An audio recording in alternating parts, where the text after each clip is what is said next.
I'm Jerome W. Jones Jr. and grew up in Richmond, Virginia. That's my home base, and I've always loved drawing and painting since I'm 3 years old. Okay. I majored in painting and printmaking at Virginia Commonwealth University, graduated in 1980. I went to Huguenot High School in Richmond, and just been painting all my life. Okay. You got any connections to Petersburg at all? Connections to Petersburg. I know a couple of people from Petersburg. The three paintings that I have in the show, Frank Mason III, I was blessed to meet him when he came out of college. They had a celebration for him, and he autographed the painting that I have in the show. Okay. And they have Dr. Y.T. Walker Sr. He was pastor of Gillfield Baptist Church, and I was honored to meet him. I think it was in 2015. Okay. And he autographed a portrait painting I did of him. He was the chief of staff for Dr. King during the Civil Rights Movement. Absolutely. And then he went on to New York to pastor Canaan Baptist Church. And then Roy Moore Jr., he's a Buffalo Soldier historian, and I have his portrait painting in the show. That's my last painting I did in 2024, last year. And so he's been a good friend over the years, and he lives here in Petersburg. Okay, so you focus mainly on portraits? Well, I do portraits, landscapes, and still lifes. Okay. I love doing the beauty of the earth. I love doing portraits of inspirational people, and then I also do still lifes. This show is dealing with some of my portraits.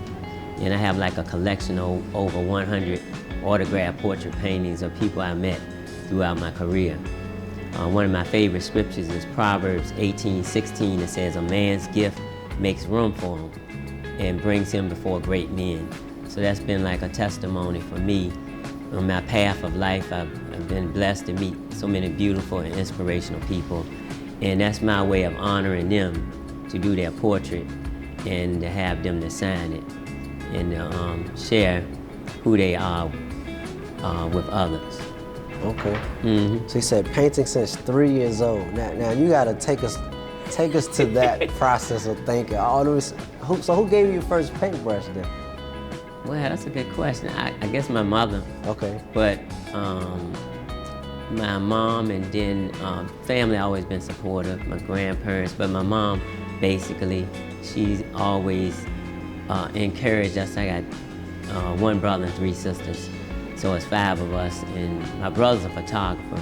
So you see the photo collage in the show of some of the people I met over the years, and we used to have a studio downtown, Hugh J Studio, in downtown Richmond, 5 East Broad Street.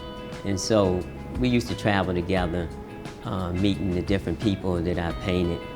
And so she always been there for us to encourage us in our gifts and whatever goals we had. Yeah. So would you say family's a big deal to you? Oh yes, definitely. Okay. Gift from the Heavenly Father, and then family. So faith, family, and like I say, painting the things that inspire me, and messages that I receive through the Word. I have a whole nother collection called a Living Word series. And so I have paintings that's inspired by different scriptures, and that's my way of portraying the Word. Okay. Yeah. So at 3, did you have a style yet established, or was it about people at that time? Like how? Yeah, not so much a style, but just love creating and drawing what I see. As I got a little older, one of my favorite things I used to like to draw is Volkswagen Beetles. Okay. So I had a whole, this kind of like, that was like my trademark. I guess I saw that movie way back in the day, Herbie the Love Bug. I kind of identified that with that being like the underdog in the race. They had a newer version of that movie. But long story short, when I finished high school, I decided to go to Virginia Commonwealth University. They were the #1 art school in the country.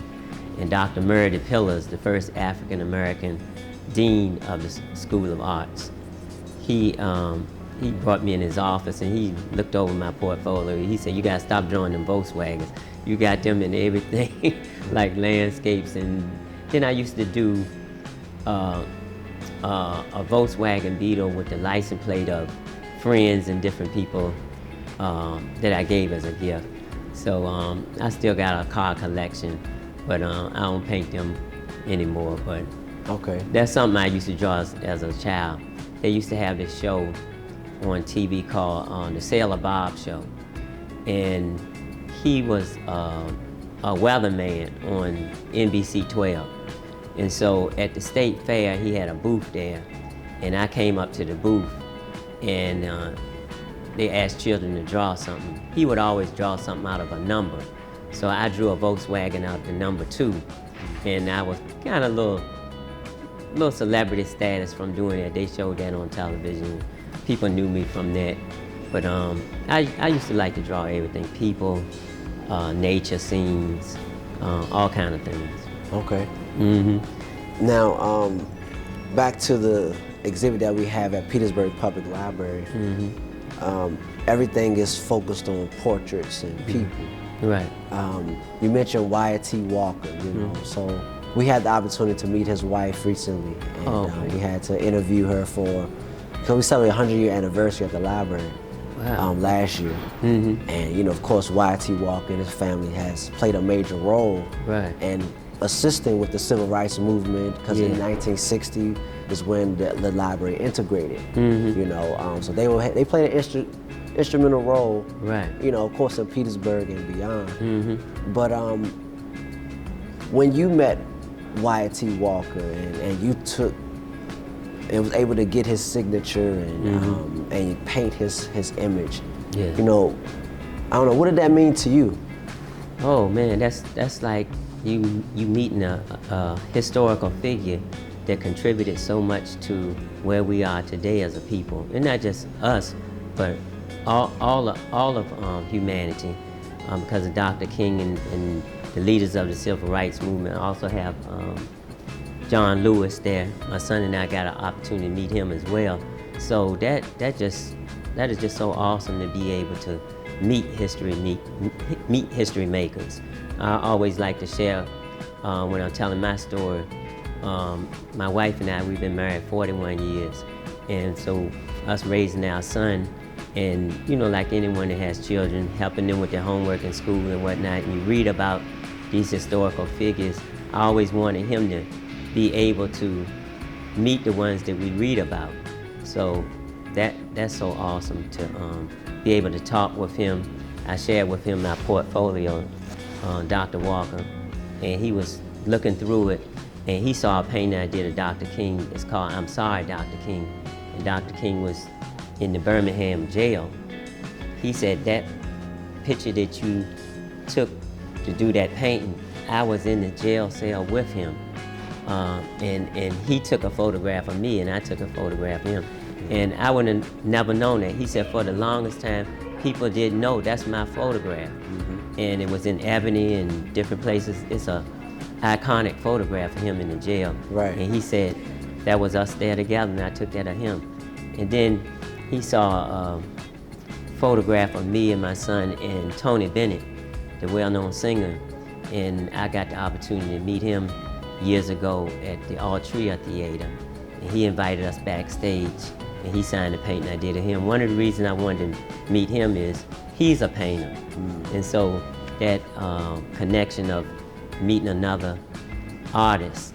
He's known for his music, but he said, I love painting just as much as singing.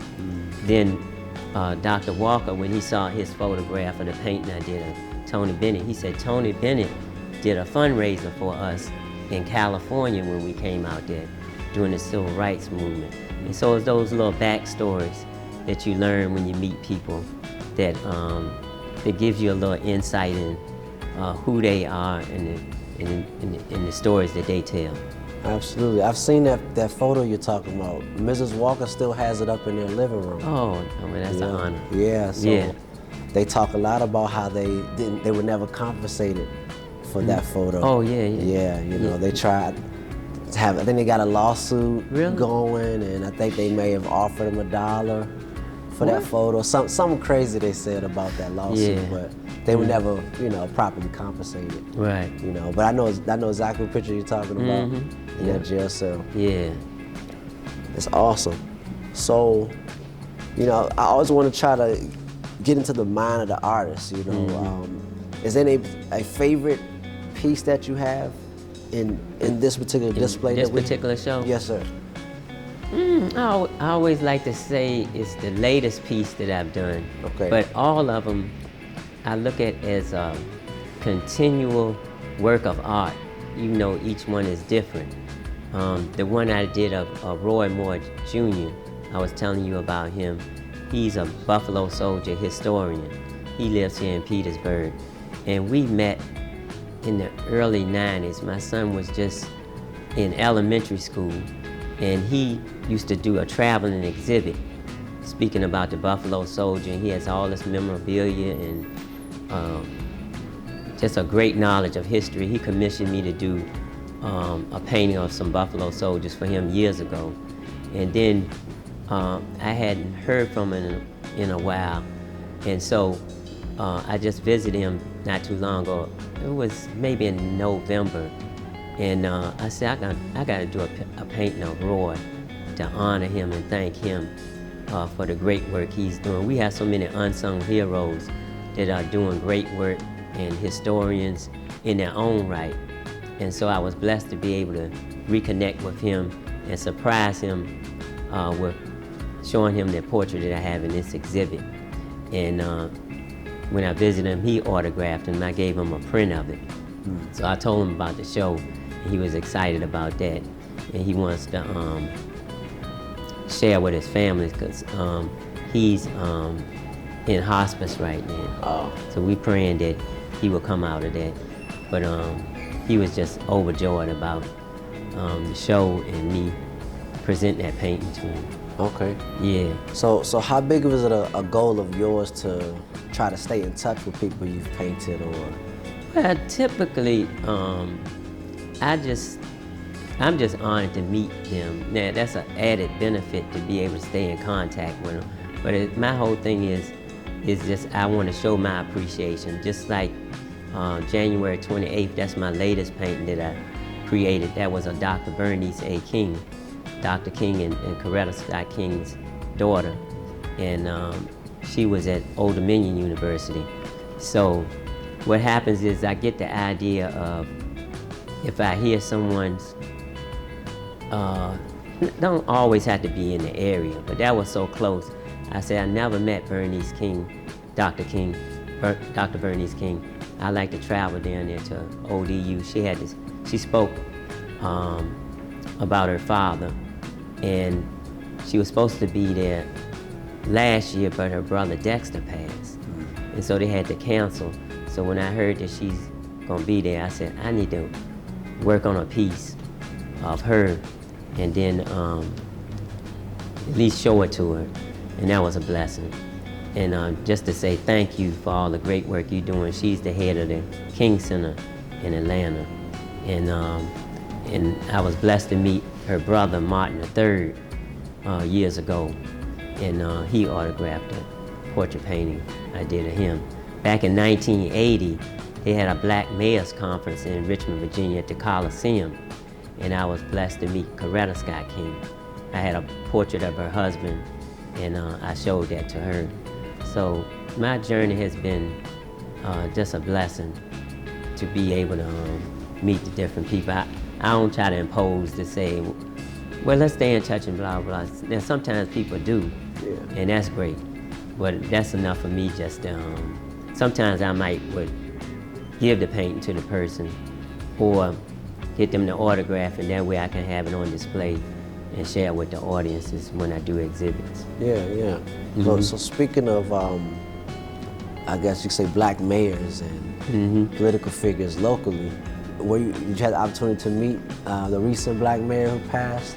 Yes, Brother Marsh was a great mayor, and I remember when he was elected and they had the Black majority of city council at the time, and I was blessed to speak with his daughter Nadine at the wake.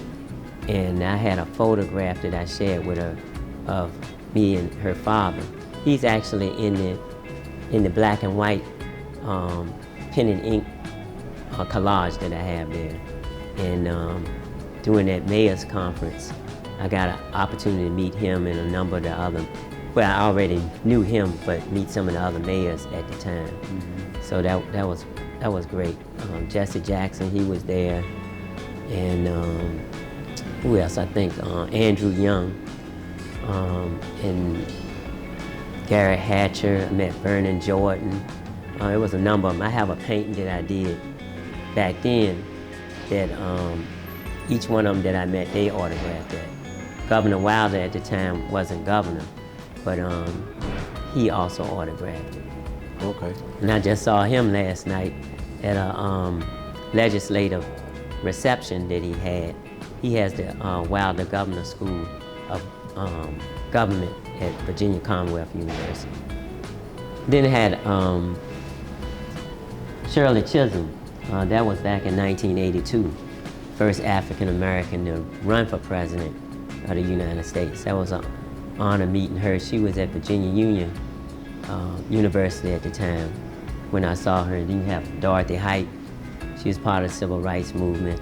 She's from Richmond, Virginia, as well as Oliver Hill, that's right there beside her. And you have Charles and Shirley Sherrod. You heard the Richmond 34.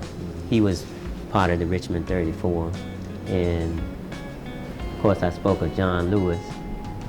We got the opportunity to meet him, my son and I, in Atlanta, Georgia. Sonona Clayton, she's the founder of the Trumpet Awards that she has every year, and she was an aide to Coretta Scott King. She commissioned my son to do a portrait for Vivian Picard. She was the president of the GM Foundation. Okay. So he got an opportunity to present that to her at a dinner, sponsors dinner. And what happened was she invited us to do an exhibit, kind of similar to this. Might not have been as many pieces at their opening reception. And so I surprised Sonona Clayton with a portrait I did of her and she signed. And that was a great opportunity to meet so many different trailblazers and brilliant African Americans that have contributed so much. And she honors those every year. What does it mean for you to have your art on display in 2025 in Petersburg, Virginia, in this historical place of the Petersburg Public Library? Mm-hmm. Yes, first I'd like to thank you for the opportunity to be able to put it on display. My son and I were blessed to do an exhibit here, I think it was 2020. And so to get the opportunity to come back, that's a great honor for me. I don't take that for granted to put my artwork on exhibit, because I count that as an honor to be able to share with the public, and oftentimes to get feedback from them to hear what they think about it, or if it touches them in any way. That's a blessing for me. And so it's great to be in this historical place, and I just love it. Okay, and you recommend others come by and check it out? Oh, yes, we've been spreading the word and letting them know that we have it on exhibit here. And so we look forward to those that we shared the word with to come by and see it. And we were blessed to talk to the director, Mr. Wayne Crocker. And he said he walked through not too long ago, took the time to look at each piece, and I was just moved by him sharing that with me. And one thing I love about painting, art is the universal language, as many people say music is. But oftentimes with music, you may not understand what they're singing if it's a different language. But with art, you can see what's being portrayed there. And even though, one thing I like about the viewer, they may see something in the painting that I don't see, even though I created it. And I love to get that feedback. Oftentimes people will say, what were you thinking when you painted this piece or whatever? Yeah. And even when it comes to portraits, like I have one of Mr. Frank Thornton. He just retired. He was the chairman of the Board of Supervisors in Henrico County. He's a great supporter of our artwork and always going out of his way to support our art and what we do. And he just recently retired. And he's on the boards of so many different organizations. And he taught French at Virginia Union University. So that portrait I surprised him with at one of his retirement celebrations. And it shows three of the buildings that he was instrumental in having built in the Fairfield district. It's the Fairfield Area Library, and then across the street is the Eastern Henrico Recreation Center. And then the latest building is a public swimming pool, indoor swimming pool, that's named in his honor.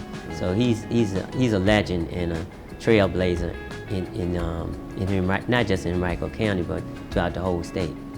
So I love doing portraits where it's not just the portrait of the person, but it's also gives you a clue of who they are and what they have accomplished. Right. Mm-hmm. Okay. Doug Williams, first African American quarterback to win the Super Bowl. That meant a lot to me to connect with him. That's an example of one that I do from time to time. We run into each other, and it's great to see him. And Bobby Dandridge, that's one of the ones I painted. One of my recent pieces, they honored him in Richmond, Virginia, at the historic Maggie Walker High School. And I got Maggie Walker, that's one of my latest paintings I did last year, to honor her. That's who the school is named after. But Bobby Dandridge won a championship with Milwaukee Bucks and the Washington Bullets. So it's great to be able to meet him. Then I have Kareem Abdul-Jabbar and Hank Aaron. Now that's one of my oldest pieces in the show. I did that back in 1975, so that's what, 50 years ago. So that's one of my first portrait paintings of a well-known person. So my brother Hugh, the photographer, we went to baseball game when he came to Richmond, because the Richmond Braves was the farm team for the Atlanta Braves. Yeah. And Hank Aaron's brother, Tommy Aaron, was the manager of the Richmond Braves back then. So it was great to be able to meet him, and he autographed portrait painting I did of him. I had a show, one of my first one-man art shows was at the Boys Club that I grew up in Richmond. And I had over 75 pieces of artwork in that show. And the Boys Club was so supportive because Mr. Richard Guthrie was the assistant director. And he thought of the idea of me doing a show and then invite family and friends and people in the community to come. And so that gave me a taste of what it's like to have my own show. And of course I had shows at the church I grew up in, Second Baptist Church back in the day, libraries, schools. One of my philosophies were, if you don't have your artwork in the museum, you got all these other places you could put your work in. The barber shop, the beauty shop, libraries, businesses. And so that's what I would do when I was growing up, even before high school, and so in middle school. And so that got my work out there, and people were familiar with what I do.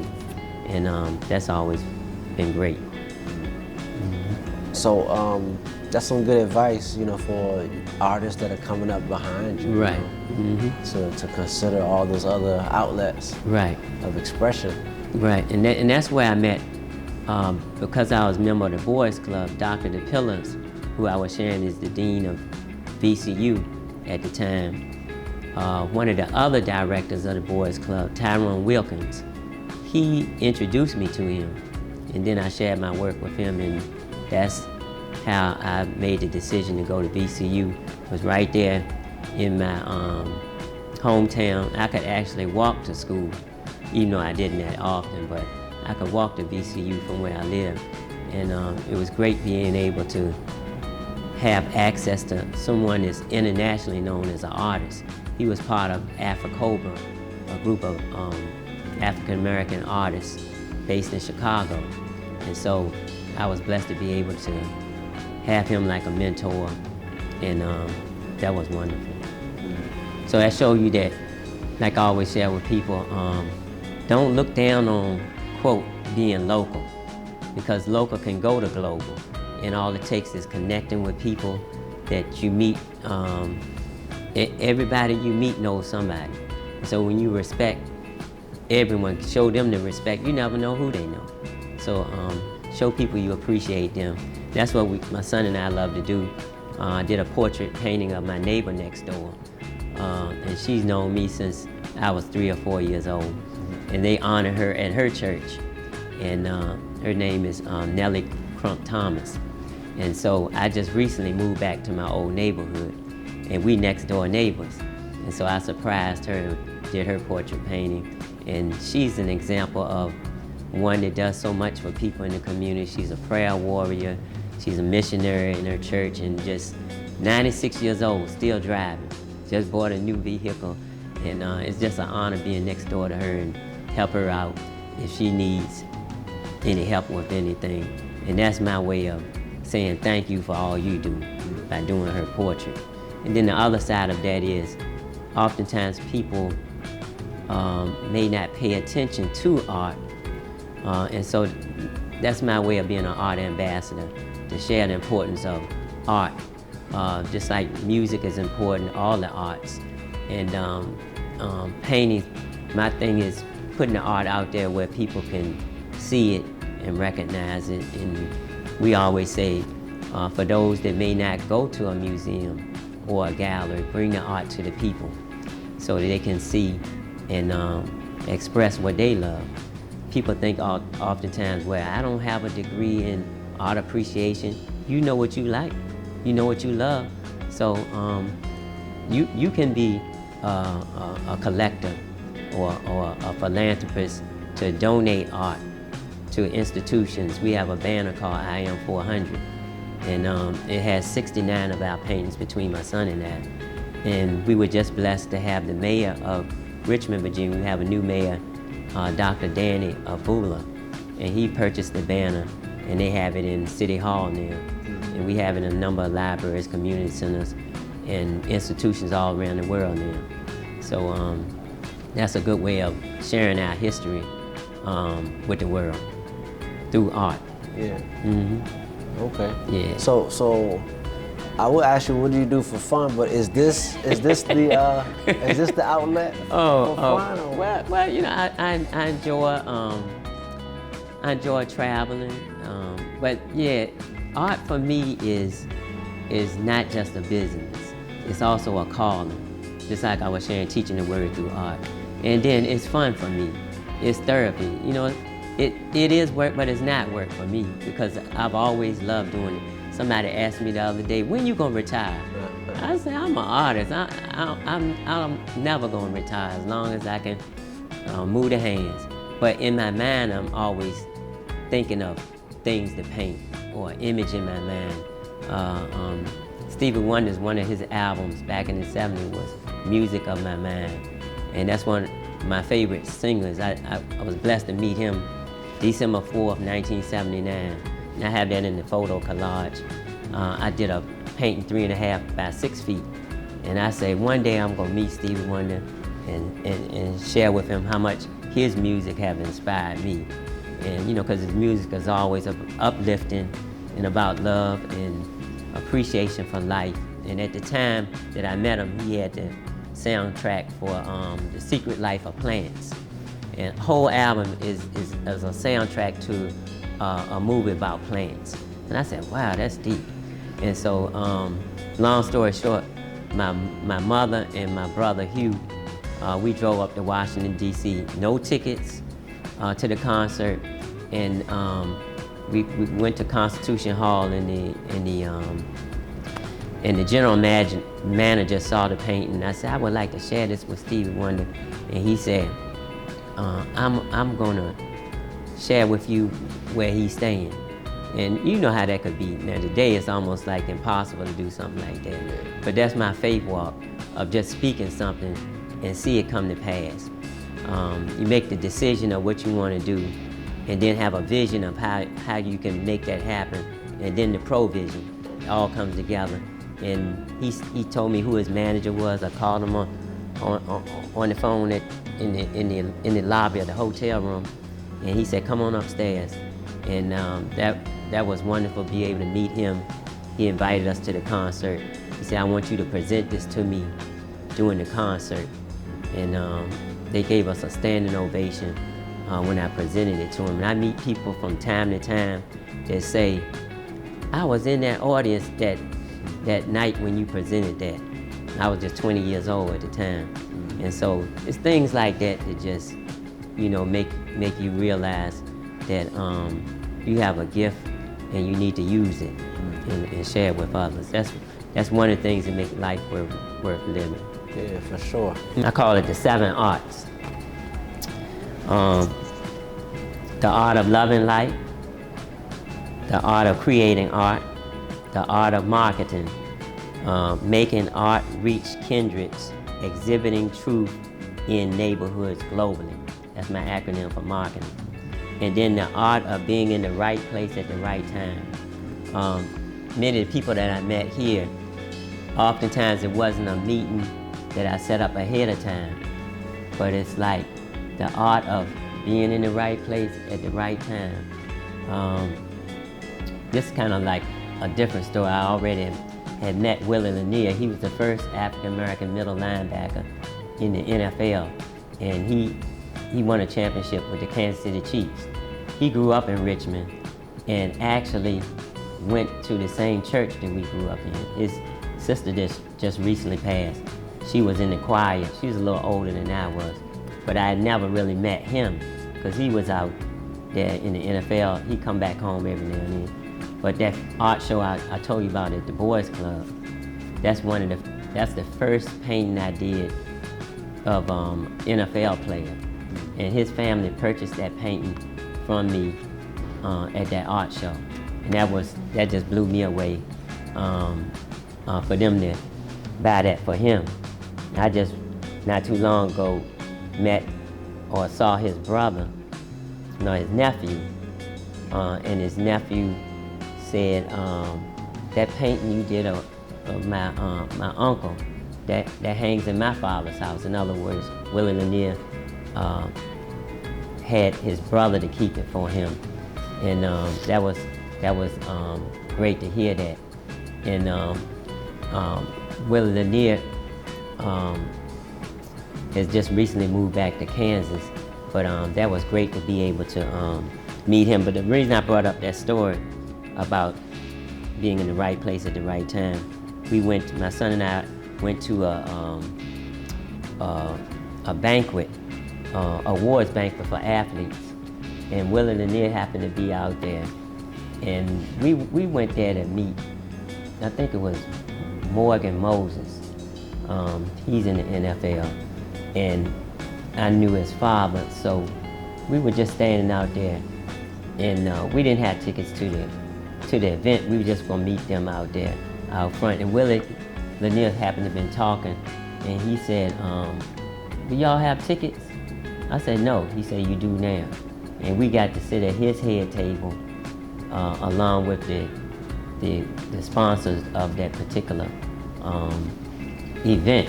But that's just a little story of different people that I met over the years that I didn't plan.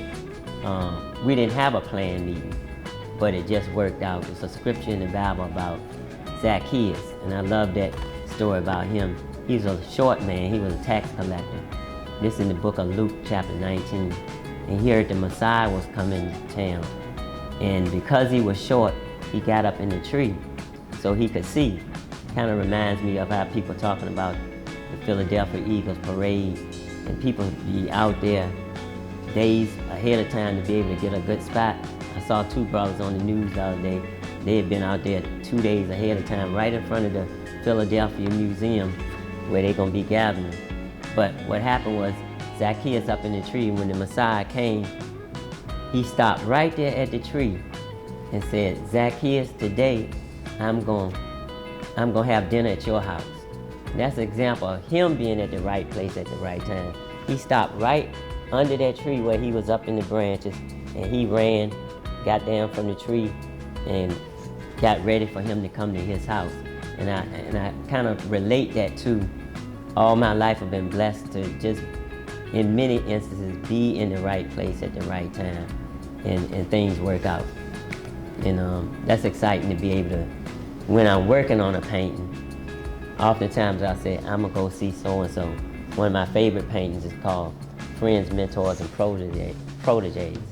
And it's a silhouette of my son and I, and we're playing chess at the table. My wife took a photo of us playing chess on the deck of our backside of our house, on the deck.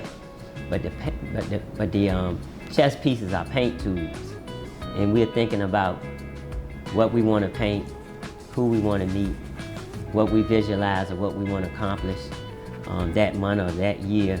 And so that's like a chess match of what do we want to do with our artwork that can make a difference or that can touch somebody's life. And that's rewarding and exciting to do as an artist. Yeah. After the art of being in the right place at the right time, the art of seeing. And so S-E-E-I-N-G, having that vision to be able to see before you put the first stroke on the canvas, being able to see what you're gonna paint before you put it down there. So oftentimes, it's not about the photograph you work from, it's the image you have in your mind, trying to match that, and not just whatever materials you use to go by, your sketches of a person or a scene, the photographs, all that helps. But you have a picture in your mind that you're going by, and you're trying to, well, at least me, I'm trying to match that. Sometimes it's not quite there, just like I was sharing about the painting about the apples of gold and pictures of silver. Mm-hmm. I left that like that for years, and then when I thought about Mr. Thornton, I said, I can complete that by totally changing it, and that's the end result of that piece. And then we have the art of being who I am, what I am, and where I am. This art comes from the master artist, the I am that I am. And so that's my ultimate inspiration, because that's the master artist. And my Ingenious African Minds, that's the acronym for I am. Ingenious African Minds. That's what Black history means to me. Thinking about the brilliant Africans and African Americans that have contributed so much. And that's a brilliant mind to be able to accomplish, like Dr. Gladys West, to help to create the GPS system, and to be able to meet her a few years ago and have her to autograph that. Just it would take years to be able to grasp the fullness of at least the few ones I have met and painted and what they have accomplished. That's what inspires me. Yeah. Mm-hmm. So this is just like this is what I love, to be able to share it in a public place where people can walk by and see and learn from what they see. I mean, you are Black history, you know. You are part of the story that we read. So you help tell that story through your art. Appreciate that. We appreciate that. Yes. We appreciate your contribution to Black history. Yes. You know, and it's an honor to have, you know, space where you can express that art. Right. You know, and we want to be able to help amplify your voice. Yes. You know, so that you can share yours, and others would like to, and inspire others to want to do the same. Exactly. You know. Mm-hmm. So. And that's one of the other things I hope to be able to always do, to not just inspire the youth, but I always say the young at heart, no matter what age you are, because we all have gifts. I always like to say we all are artists in our own gifts that we have. It's all art, you know, whether it's medicine or technology, science, teaching, whatever. It's an art to everything. And so, and that's my acronym for art. Always revealing truth. Always revealing truth. Whether it's the truth about a person or the truth of the word, the beauty in nature, just sharing those truths. And Stokely Carmichael, whose name is Kwame Ture, when I was at VCU, he autographed my canvas and wrote, "Art must always be used as an instrument for liberation." And that always moved me, and I think about that when I'm working on a piece. Can this liberate their minds, especially with what's going on in the world today in the education in America, and what we hear, they want to do away with the Department of Education. You can't stop education. Education moves on, but it's our obligation to teach one another and to teach our own and to teach others. That's what I love about the art. It's not just for us, it's for everyone. So, I mean, you made a valid point about being able to tell history from your own lens, you know, right? Because other people, like when you read history, you only kind of get a perspective of who was victorious, right? Right. That's kind of who's telling the story. Right. Exactly. You know? So, but an artist, what do you think the importance of history from your perspective? You know, it's sharing my perspective and my journey as an artist, in particular with like this exhibit here, my personal journey in meeting people that have changed the world, that have done so much. And when we talk about unsung heroes, the so-called unsung heroes, just like the movie Hidden Figures. In 2020, well, yes, I have Katherine Johnson there, and we know the movie about Hidden Figures. There's so many people just like that do the hard work every day that never get recognized. So as an artist, I feel it's my duty to, as much as possible, shine a light on people that are doing great things and need to be known. Might never been in the newspaper, never been on TV, nobody ever did a movie on them, but they doing this work, and many of them not seeking any glory or recognition for it. That's what moves me, that, wow, we got people like that all around us. Well, sometimes it's the homeless man or woman on the street. They got a story to tell. Oftentimes we judge and just, oh, they must have did this or that. And sometimes it's none of that. It's like out there in California, people's homes gone. You know, that's a lot of people paying attention to that because these are wealthy people. But people from all walks of life experience things, and they have a story to tell. And just like you were sharing, depending on who writing the book, you get their perspective, but all of us can see what we see. And that's important to tell that as an artist. And it opens the eyes of others that may didn't know that. You know, they judging by how they've been taught. What if you've been taught not even half the truth? That's what happens. People just going from what they've been told, and they don't do any research. They don't open up. We live in a world today where people are only hearing the people that agree with them, especially in politics, and that's dangerous. You know, they're not exposed to our story or other story. I learn from others, you know, from no matter who they are. So that's important. It helps you to learn about all of humanity. Yeah. Now you're talking about being cultured. Yeah, right. At that point, to be able to have a conversation that's from another perspective. Yeah, right. And hear it out, process it. You know. Yeah. Now you're talking about being cultured. Right. Yeah. Being cultured. Things like that. I think of that because you meet people who may be closed-minded, who've never had conversations outside of their culture or where they're from. Right. So, you know, you're describing a whole nother art. Right. But it ties into, you know, like oftentimes I have an exhibit and people would share with me, I didn't know so-and-so did this or that. And that's rewarding to hear that. It helps people open up. And I also have Dr. Christine Darden that's right there on the end. And she was the Grand Marshal of a parade a few years ago. And I came up to her and said, thank you for the great work you do. And she signed that for me. She's one of the NASA mathematicians. Yeah. And one thing I always said, we want to destroy the negative stereotypes. See, that's art. When we look in the history books and all kind of different type of books, and we look at how we portray as a people, that came from artists portraying us that way, you know, in negative, derogatory ways.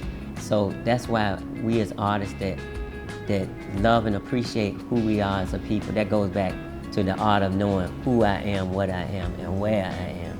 That comes from him, who's over all the creation. One of my paintings is Two Worlds, One Mother. It was inspired by a young man named Tim Carter.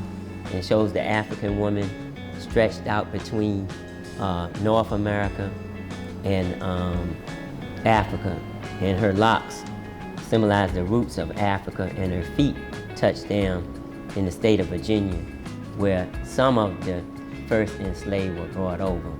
But Dr. Ivan Van Sertima, he's in my Ingenious African Mind collection, or collage. He wrote a book, They Came Before Columbus. Columbus came in 1492. That's way before 1619. See, that's the backstory that doesn't get told in the school system, you know. So all of that is great to be able to. I didn't get an opportunity to meet him, but to honor him by putting him in my Ingenious African Minds collage. Yeah. Okay. Yeah. Yeah, so it sounds like you like to provoke thought. Yeah, exactly. Yeah. Okay. That's the key. My acronym for Black: beauty, liberty, almighty, charity, key. I am is the master key that unlocks the mystery to the history of all the victories. There's so many victories in the lives of our people that never get told. And so that's the key to the victory, knowing the one that knows all things. Yeah. And so that's the charity is the love, and then the almighty. We're the first people on the planet. That's something that a lot of people don't know, but all that's important to know. The liberty, our history didn't start with slavery coming over here in America. Right. We kings and queens, not just in Africa, but the first people, natives of places all over the globe. So that's a blessing to be able to share those truths.